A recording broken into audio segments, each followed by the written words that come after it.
everybody, and welcome to another edition of Magic Mics, proudly sponsored by CoolStuffing.com, CardHoarder.com, Ultra Sleeves, as well as Twitch subscribers and Patreon supporters just like yourself. I am Evan Irwin, who gets started each week by saying hello to my two co-hosts, MTG Nerd Girl. Hey guys, welcome back. And Ruben Bressler. Look at these fancy new graphics. I should have cleaned up more than I did. Fancy and schmancy. Well, if you missed our pre-show, subscribers to this channel get access to our NSFW version early, as well as our $5 plus patrons on patreon.com. And we kick it off with our first pick and our giveaway. Get your chance at $50 worth of anything at CoolStuffing.com by typing !raffle in the chat, but subscribe first to get 2 chances to win. And support your favorite streamer with your suggestions to end the show to see who we raid tonight. Thanks to our sponsor, CoolStuffing.com, where you can find cool stuff in stock every single day.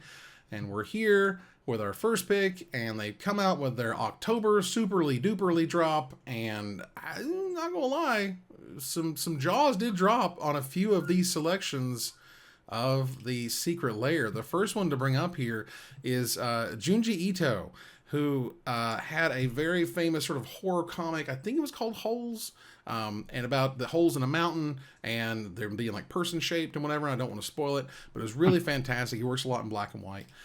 And these look amazing. This is Thoughtseize, Doomsday, Carrion Feeder, and Plaguecrafter, and damn, those are nice.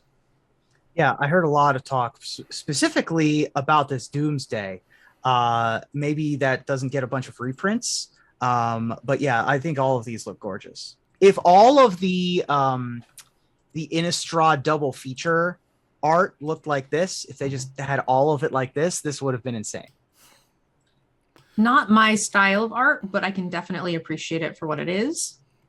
Yeah, thank you, TAC, in the chat. The Enigma of Amigara Fault is probably what you want to look up, and it is fantastic. Thank you so much, the Maverick Girl, as well. But, you know, these are terrific. It has that very, unique, very detailed style. It's part of what he's sort of known for, is just the unbelievable amount of detail and lines in these things. This is a $40 foil package, $30 non-foil package. You get a Thoughtseize in there, which is the money card, Doomsday as well, Carrion Feeder and Plaguecrafter rounded out, which is great. Just one of the superstars of this drop, I think, for sure. Moving on here to Yoji Shinkawa. This is, I want to say this is the, this isn't Fist of the North Star. Who is this famous for? Someone in the chat, please tell me. But regardless, this drop, Metal Gear, thank you so much.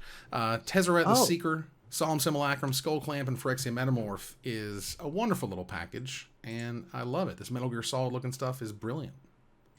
Now this art is more my speed. I really like the coloring. I like the sort of like almost the little circles. They almost remind me of paint splatters, but that's not really what they are. They're more like the little, almost like the new foils from Infinity, right? Like the way they foil that out. It looks really sweet.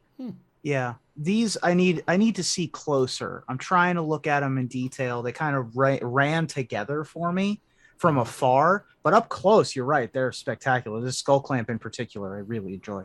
Yeah, I like the coloring on both of them. One of them's just like a white-blue gradient scale, and then the other one has a lot more splashes of pigment. I really think that's very cool. Nice. I mean, and little did I know that Tezzeret the Seeker is almost a $20 card these days. There you go. So that's a thing, and just these being as unique and as cool as they are, these are going to be worth plenty of dollars on their own. Moving on here. Oh, sorry. Did I put the Junji Ito stuff twice? Well, why not? It was awesome. Moving on here to Totally Spaced Out. These are Galaxy foil versions of very powerful and exciting lands.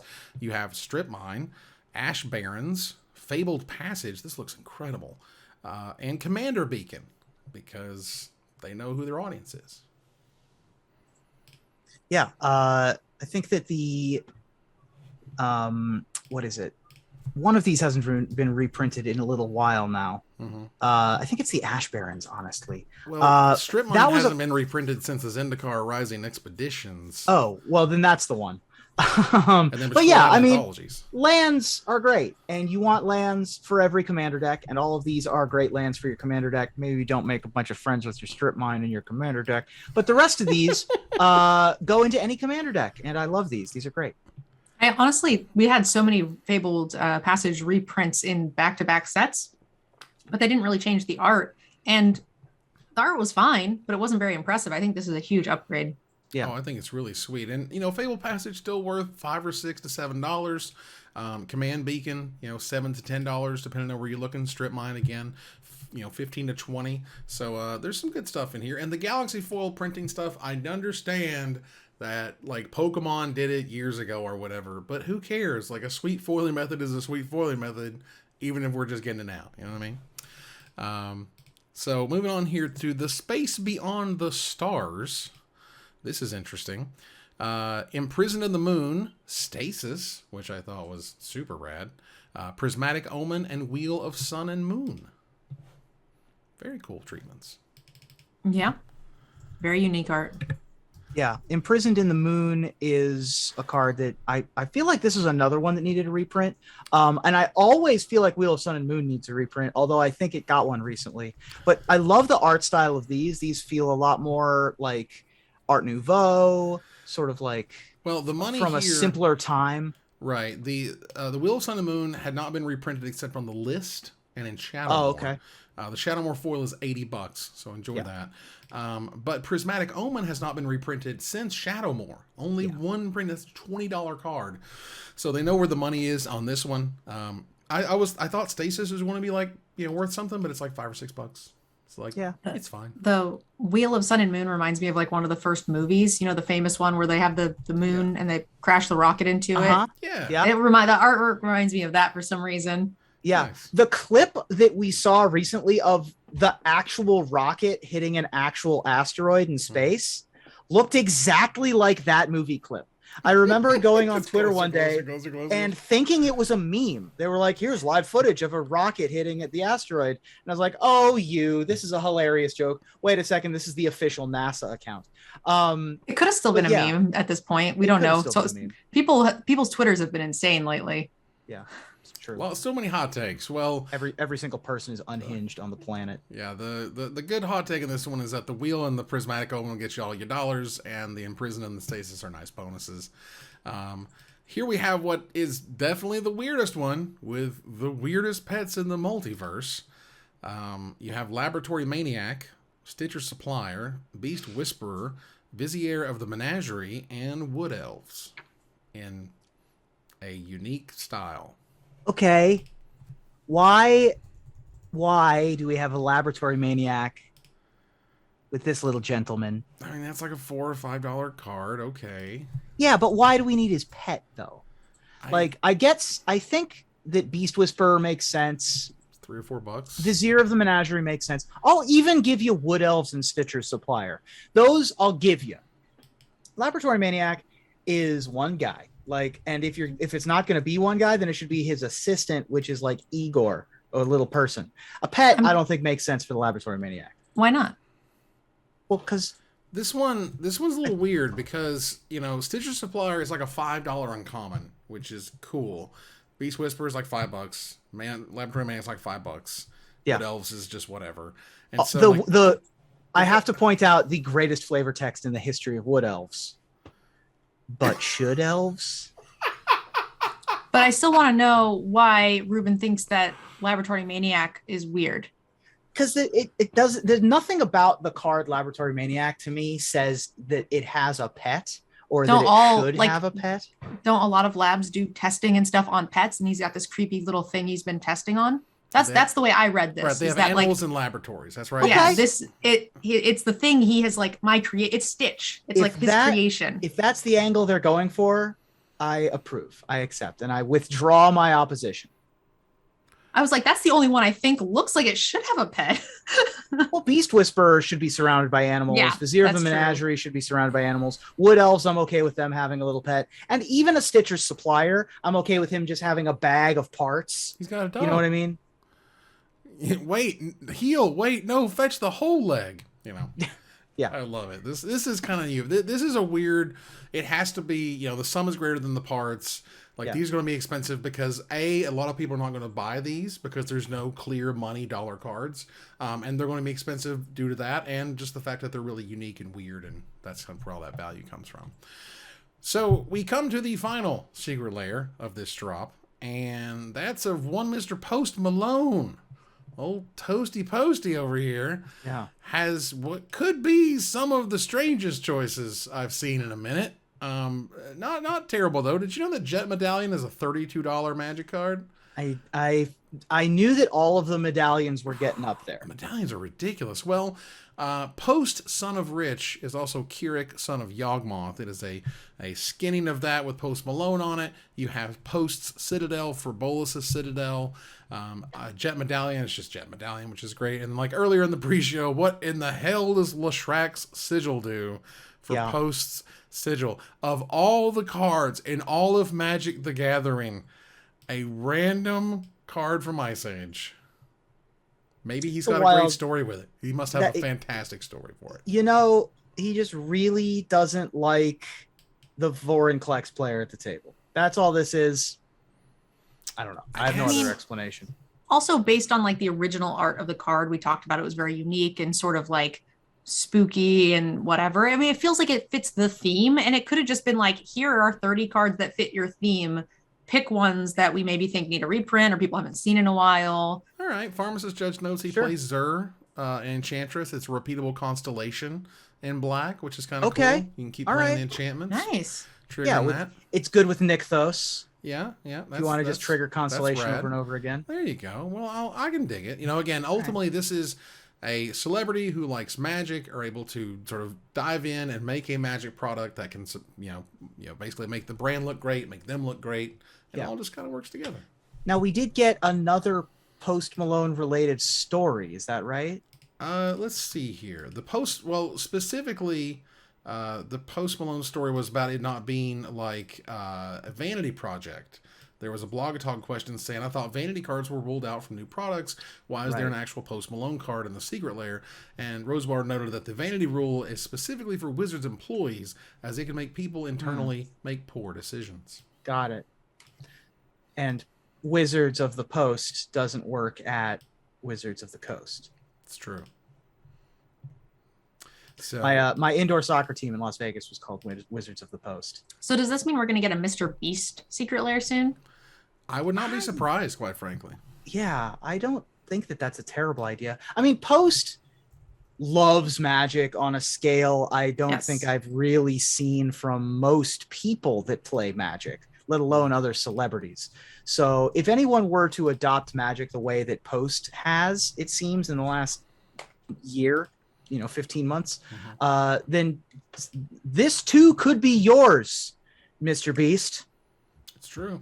Now, to kind of move in on that a little bit and talk a little bit more, if I can get this thing to work with me. All right, cool. They noted that you can play like Posty in Post Malone's Arena concert event. This is from October 20th through the 24th. That's a week from now and 4 days after. It's a no entry fee event. They're going to have some cool stickers available in the Arena store you can buy. And you can also check out the Post Malone, what looks like an avatar there, which is rad. But you can get these really cool sleeves just by playing, which are that's really his cool. That's his Zur the Enchanter that he had done that looks like him. That's a very cool avatar. Sure. I mean, we are still waiting for the F&M hero thing, I think. So any integration from Post seems to be a win-win. Yeah, I was literally going to be, I was going to sort of bring it up the other day of like, remember they talked about Post Malone and Friday Night Magic and then nothing really ever happened? Well, finally in October, looks like stuff's happening, which I thought was cool. Yeah. So I have no problems, I know I'm the weirdo who likes them digitally editing cards too, but like I have no problems with any celebrities getting involved with Magic. Bring on Post Malone, bring on Mr. Beast. Like, bring the Will Smith cards, bring, I don't know, Captain America, whatever. Like, let's go. I don't want people just for people's sake. I want people who like Magic. Yeah. I want, if they're going to do something like this, there should be a reason for it. Right. I would rather them spend their dollars doing IPs than randos that don't like Magic. Yes.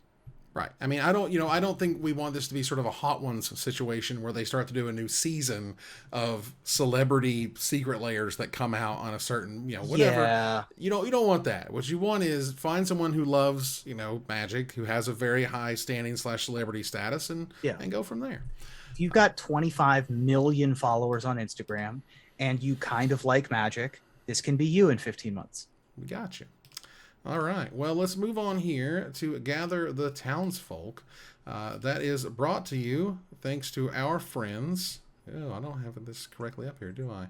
Oh, no. Yeah, we are here with thanks to our friends at cardhoarder.com, offering the best inventory prices and delivery of cards for Magic Online. Check out cardhoarder.com and tell them we sent you. B&R Update happened this week, and I'll be damned if they did not get rid of a $50 card out of Standard, as they have banned the Meathook Massacre. And that was I'll be honest, I was not expecting this. It is the right time frame. It's been in Standard for a year, and they usually give problematic, powerful cards about a year to sell packs. Play. And Meathook Massacre has been very good for a very long time in a variety of different decks. Mm-hmm. I don't necessarily think that it was oppressive. Like I like this kind of card and this kind of gameplay. I'm a big Blood Artist apologist, and a Wrath that's also stapled to one I'm happy with. So I was pretty surprised that they got rid of this. I also was. I think it itself was not a problem. I do think it was sort of a thing keeping aggro decks down. So getting rid of this does kind of free up and hopefully broaden the playability of a lot more decks. I myself was hoping for Greasefang to be nixed. Its win rate in best of one is absurd. Everybody's argument, the few people who are fine with it, is based on the stats for best of three, but that's not the premier format for Arena as a whole. And that's not what Wizards wants to push. So I feel like if they're going to do that, they should consider both. Yeah. Are they still doing a separate best of one banned list? They have before. There isn't anything currently. Right. I don't think there's anything currently. Now, not only did they get rid of the Meathook Massacre, which, for what it's worth, I think Cemetery Trespasser was the better option, but it's also not been around for a year now, has it?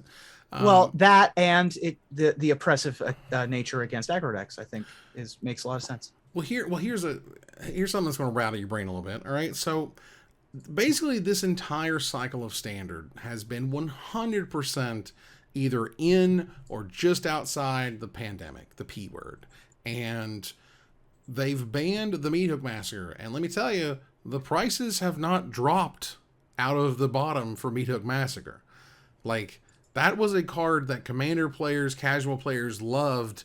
Yeah, it was awesome in Standard. Fantastic, but it's just as cool and awesome when it affects three other players, just like Sheoldred. If they ban Sheoldred, I don't think that price is going much anywhere. I think Meathook Massacre lost like $5. It went from like 57 to 52. You know what I mean? Like, this isn't some giant, it went to $5 overnight. No. Like, it's going to be a very expensive card. Now, for Modern, Yorion Sky Nomad, just get out. Just go. This one makes me happier. Go. This one is funny for a variety of reasons and continued to be funny for further reasons after the initial announcement was dropped. Yes, the one I mentioned during the pre-show was that it was banned due to people's inability to shuffle larger decks. And I thought that was hilarious. What a great reason to ban a card from a 60 card format. It made it an 80 card format when Commander is your most popular format. I love the brazen attitude with which they stared us down and said that deck size was the issue. Although, to be fair, in a different kind of way, deck size was the issue. Not so much for dexterity reasons, but for spending an extra $200 on your deck reasons. That to me, look, much like they can't acknowledge secondary markets, they also can't acknowledge that certain cards or certain strategies are making the entire format more expensive. This is ridiculous. I don't even know. Like, I understand they're grasping for any straw within them, but mother of God, it's shuffling an extra 20 cards when a 100 card format is literally the most played format of your game, and you're recognizing that is hilarious. I don't care. The point is, I'm happy it's gone. The Sky Needle needs to get out of here. Companions were a gigantic mistake. I wish we could just ban literally every single one in every format, forget they ever existed, and just move on with their lives. I wish that they actually didn't ban it. I wish that they banned the Commander side of it. Like, I still think the Yorion's a dope card, companion. and I wish I could just play it and just have it flicker, my one-time things. Free cards are just stupid. But like, I think Yorion died for the mechanic that it's associated with, not for the actual strength of the card itself. I agree. I agree with that. I would be fine with this just being, could we just remove the companion slot? Ban companion. I believe banning the ability companion makes a lot of sense, because Loris would probably still see play. Yorion might see play. Gigantha is unlikely to see play, but those are like the 3 popular ones, right? I bet you could see Lutri do something, but those are the ones that seem to be the most likely to pop up in any of your regular games. You use Gigantha for the value. There's nothing about Gigantha where you're like, oh, I gotta run this as my companion. No, you don't. You do it because it doesn't hurt anything.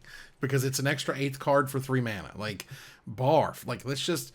Again, I think that we've gone through these really slow, painful motions of, like, companions are a bad idea. They've not gotten any better. They've not aged like anything like wine.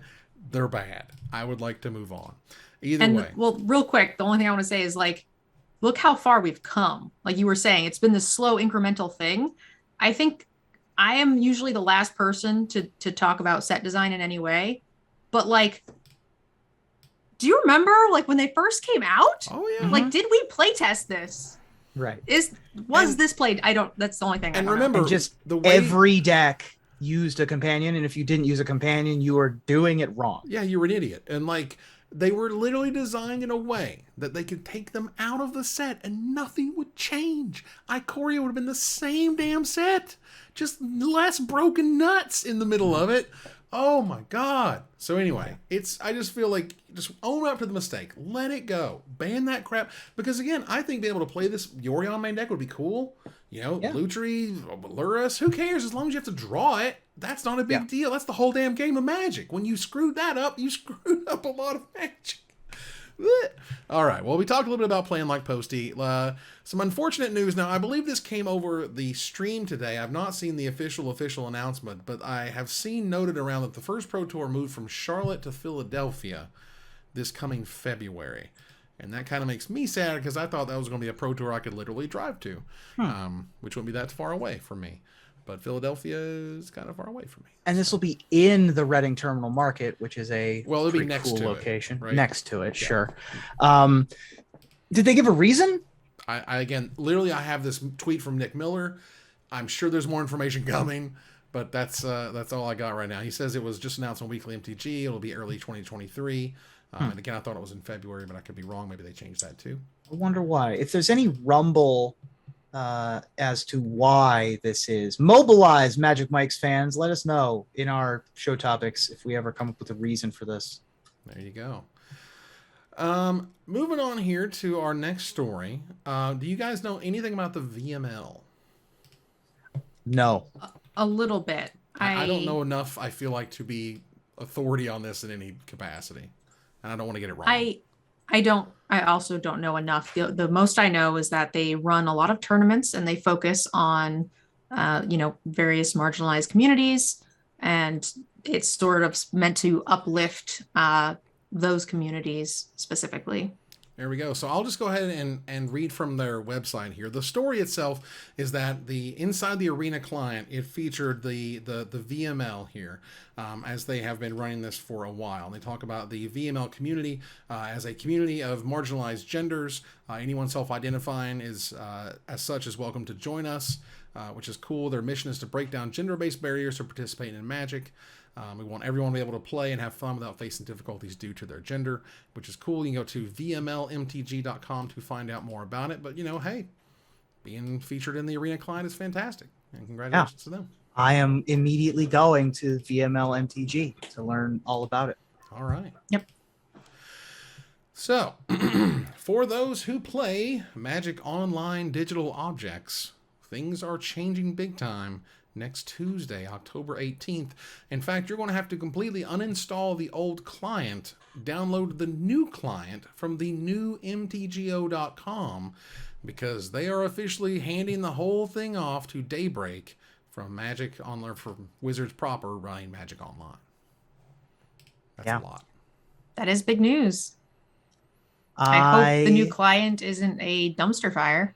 I don't expect to be much different, to be honest, but yeah, if it's the same client and I still get to cube, like, yeah, I'll still play it. I'm not, above that. I just mean, like, if it was the exact same client, I don't think we'd have to switch it. We don't have to, wouldn't have to uninstall and reinstall. I feel like it's going to be some aspects of it are just like relaunching, right? Like, I don't know how the new company is handling it, but it might have some new game bugs, I think. Yeah, I don't foresee that much per se, and maybe it does. I don't know. But they do note here, sort of specifically, one of the biggest things that's changing is redemption timing and changes. Now, Magic Online is very unique in that you can collect a full set or a full foil set of something and then go and pay money to have them send you physical cards. They take it out of your digital account. They send you the physical cards to your home address. Now, a long time ago in a galaxy far, far away, you could redeem a bunch of these all at one time and pay a very low shipping cost, to the point where there were certain dealers and or those who bought and sold Magic who would go to Magic Online, buy the full sets, try to redeem 4 or 5 or God knows how many sets at the time, and try to make bank that way, which is, whatever. It's a way to make money. Well, at one point, Wizards was like, oh, no. These days, the price of a redemption token in the Magic Online store will rise to $35. And shipping fees also going up, $10 for domestic and $35 for international. So that means $45 to mail a set of anything you redeem to you. For example, Dominaria United. And let me tell you, those $45, that was your profit. You just lost the profit of the set by paying the $45 to get it to you. I'll be honest, at this point, I don't even think there is profit. With so few people on Arena, the cost of the cards are way, way more. Like, I think the Fable of the Mirror Breakers, like $80. Yeah, it's absolutely absurd. Like, all of those key pieces, the Trespassers you just can't find them. They're 50 plus tickets a piece. So Magic Online, again, is very unique in that you can put money in it and you can take money out of it, and you can certainly not do that under Arena, under their terms of service. You can try to do it, but if they catch you, they can just cut your account off and you're done. So we'll see what happens. As we move on here to a Desperate Ravings, check out our altar sleeves. Support the show by using the code MagicMikes at checkout for 5% off anything in the store, including a set of exclusive sleeves featuring the Magic Mikes crew at altersleeves.com/MagicMikes. Again, tell them we sent you. We appreciate it. So there was a thing that Hasbro announced, and I honestly, generally, when Hasbro announces something, even if it's a negative response, they don't Streisand affect it. They just let it ride. People think what they think. All right, cool. Well, not so much. They tweeted that they had announced their plan to grow profit 50% over the next 3 years, guided by their new Blueprint 2.0, executing their strategy across toys, games, entertainment, and licensing. Yada, yada, yada. Well, you won't be able to find that plan or that blueprint because they have deleted it. They have completely removed their plans to grow profit 50% over the next 3 years. This was announced more or less right around the same time the 30th anniversary stuff was being rolled out, and looks like it was too bad of a bad look for them to keep up. I mean, right after announcing their $1,000 packs, yeah, it makes sense. The other thing too is that we just announced that we hit our last tripling of profits goal by over 2 years. We haven't even finished out that first goal before they are now then reaching for more. Like, can we just have can we at least take that extra leeway time that we hit for you early and just have a break? Yeah. Can we just keep things? And the price of packs are going up because cardboard is up 30 cents. Are you kidding me right now? Are you kidding me? Yeah, not for nothing, but don't look now. Hasbro stock is at its lowest point in 7 years. Hasbro stock is rough. Quietly less expensive than it was when the show started. Goodness. I mean, I don't know. Maybe I don't know what that means. I'm not a stock scientist, but that isn't great. Right. Now, note that Wizards did increase products essentially across the board 13% or so.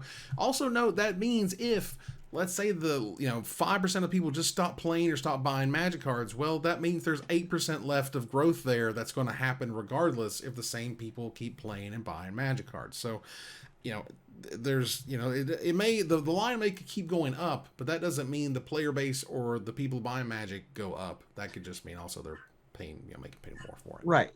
So yeah, I'm not worried about Magic. I'm not worried about Hasbro. I'm not. No.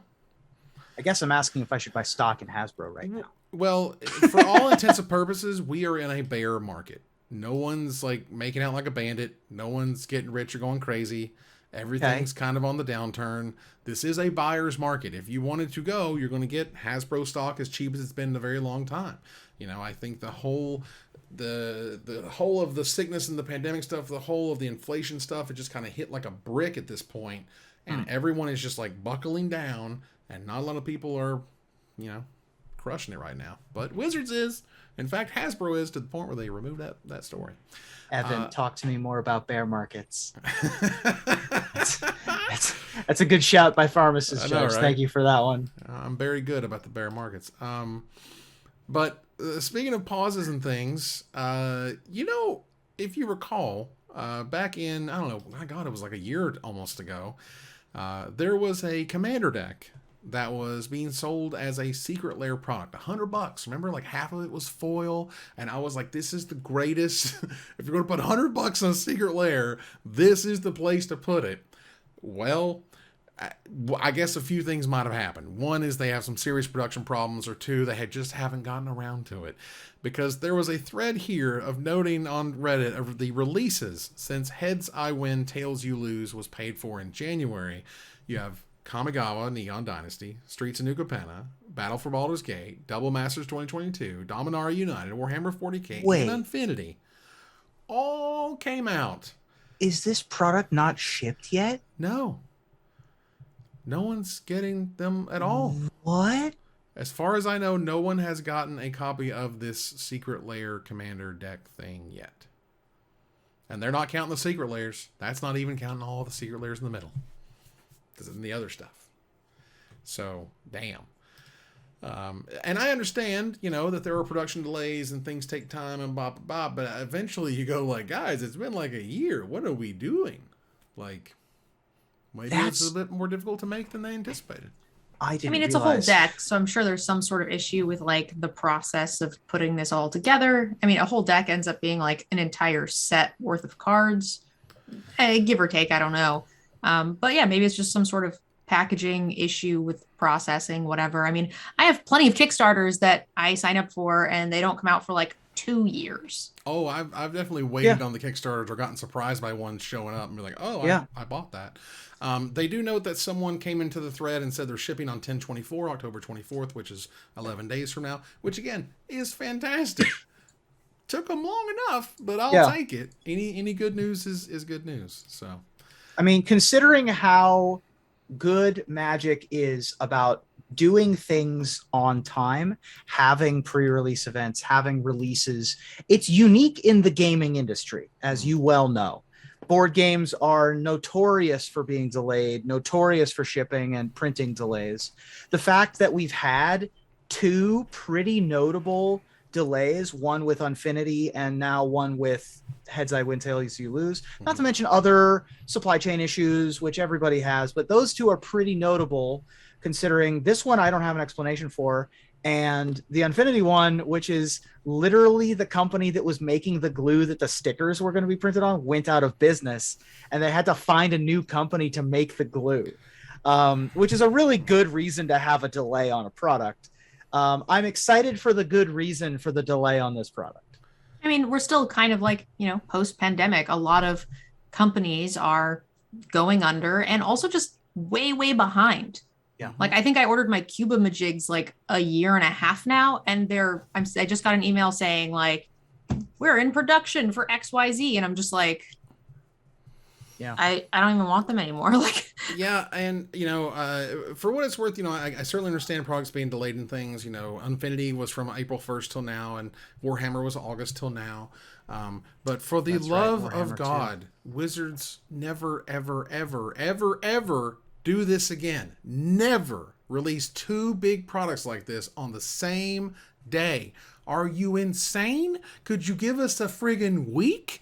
Because Warhammer is the winner. Like, it's not even close. And you have a whole set of cool, fun, silly, awesome ideas that just got ran over by decks that people were spending their money on because you can't buy everything you want.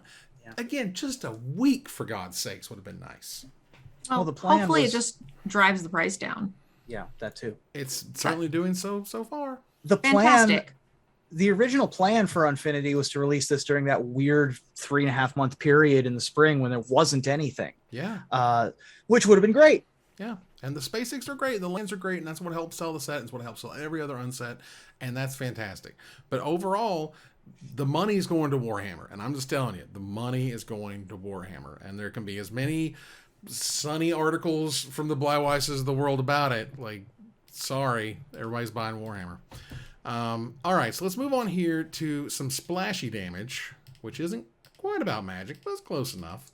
Nerd Girl, there was an incident at TwitchCon.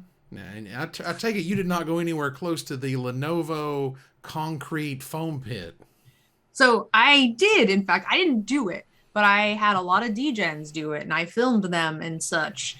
Were they okay? One of my DGens did fall on the concrete and get a little smacked up and hurt his butt a bit. Oh my God. But most of them did step down off the thing. So if you guys didn't hear, there is a very I think she's 1 million follower. I hope I don't. Someone told me I cannot verify this. Someone told me she used to be a porn star and is now. I can verify that she used to be a porn star. So she used to be a porn star. I did my research. But now a big time Twitch streamer. Yes. And decided to do one of those. So there was 2 pedestals with some foamies on the bottom, and you battle it out with those little foam sticks, right? Yeah. So she beat the person and knocked him into the foamies, and then decided to do a cheerleader high jump where she, you kick your feet out in front of you and touch your toes. That I can never do in a bajillion years, and then land straight on her butt. But there was only about this much of these little square foamy pads on top of just straight up concrete. She broke her back in 2 places, can no longer pee. It's really bad. Several rods, going to be hospitalized for months. And several other people got various degrees of injury from this as well. And and then people are like, oh, she signed a waiver, but then, Twitch lawyers are saying that, waivers don't clear you of negligence, right? Which is a really big thing, right? If it had been set up with the safety protocol sort of necessary for that type of event or whatever, you'd have been cool. That waiver would have covered you no problem. But when you create a scenario that waiver or not is going to hurt people, you're going to be in trouble, and the fingers are pointing everywhere at this point. Yeah. Well, they did on day 2. Now, this is after she broke her back, because I waited in the line with some of my DGens to film them do this. We didn't know about this had happened the day before because it hadn't really come out yet. Right. Because the diagnosis of broken back was unknown at the time. Right. So they said, step down from the pedestal, do not jump, do not whatever. I am not sure if they did that on day 1, with that. The other thing is that she walked through the foam to get there. She knew there was not a ton of foam. Yeah. Now, I'm not saying that this is absolving them by any means. It's a factor, right? It really is. But that is the Twitter argument here, is that she signed a waiver. They told her not to jump. And also she knew what was on the ground because she had to walk through it. Yeah.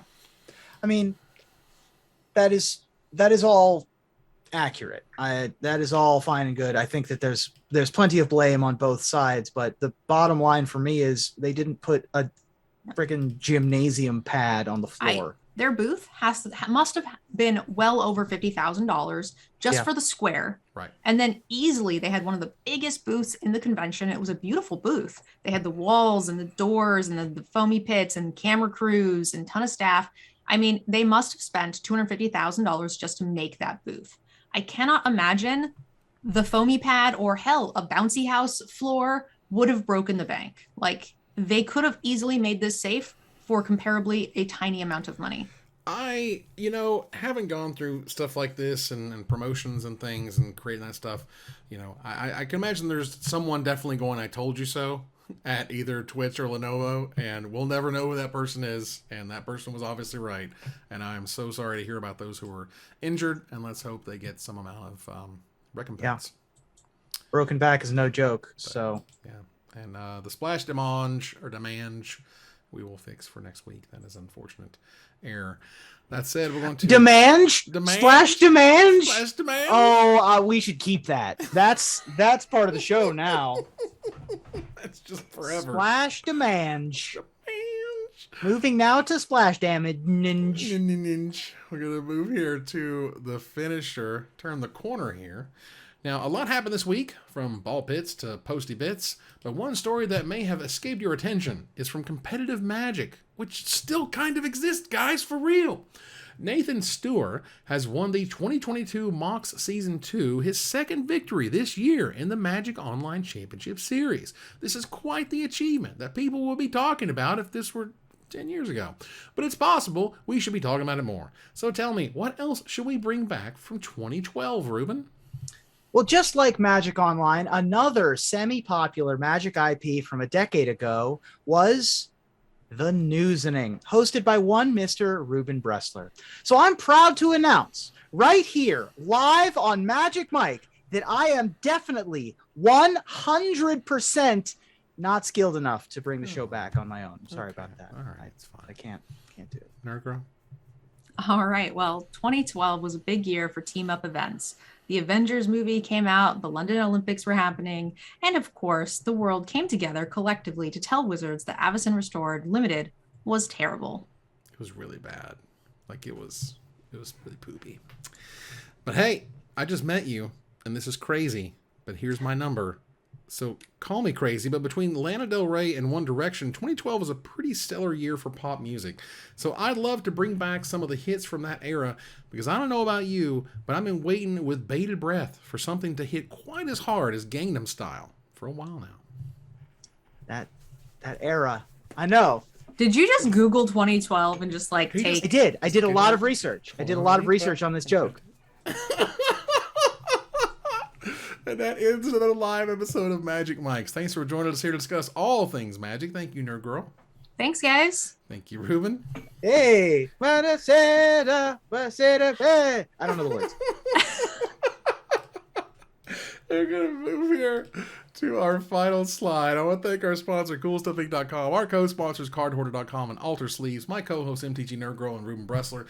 You guys for watching or listening. I hope you support us at patreon.com/magicmics. Please follow, like, tweet, favorite, share, subscribe to everything social that tells people we exist. Catch us online on our Discord, twitch.tv at Magic Mics, on Twitter at Magic Mics Cast, our Magic Mics subreddit, and like the Magic Mics page on Facebook. Or join us here next week, same time, same place, for another episode of Magic Mics. Good night, everybody.